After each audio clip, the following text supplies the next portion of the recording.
In today's video, I'm going to teach you how to use context channels in Sunsama. If you're someone who juggles multiple projects and needs a better way to organize and track your tasks, you're in the right place.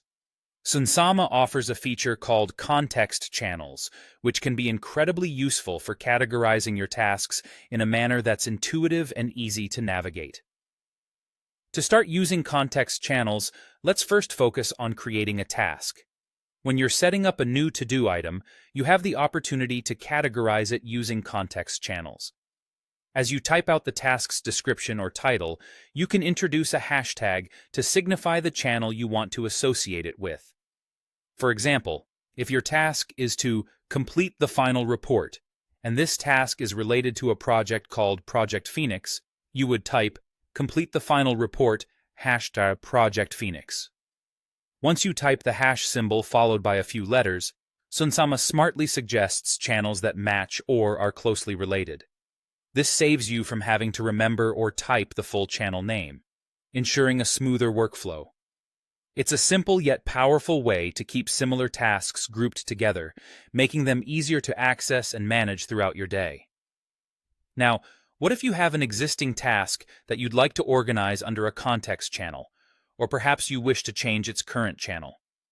Sunsama provides a straightforward way to do this. On your task card, you'll find the channel name already displayed. By clicking on this channel name, you open up the option to edit it. This is great for giving your task a new context or simply correcting a previous entry. It provides the flexibility to adapt as your priorities shift or as projects evolve. The benefits of using context channels are multifold. They not only help declutter your workspace, but also enhance focus by letting you hone in on specific projects or areas. Since our work environments can often be fast-paced and dynamic, having a system that accommodates such changes without hassle is a game changer. As a pro tip, try to keep your channel names concise and descriptive. This will help in quickly identifying the right channel without second-guessing yourself and minimize any misunderstandings among team members if you're working collaboratively. Additionally, consider regular reviews of your channels to ensure they still align with your current projects or tasks, adding or retiring them as necessary. By utilizing Sunsama's context channels, you create a personalized and efficient task management system that's tailored to your way of working.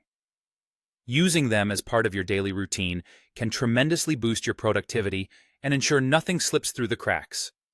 Thanks for joining me today, and I hope this guide helps you maximize the potential of context channels in Sunsama. If you have any questions or need further assistance, feel free to reach out. Happy organizing!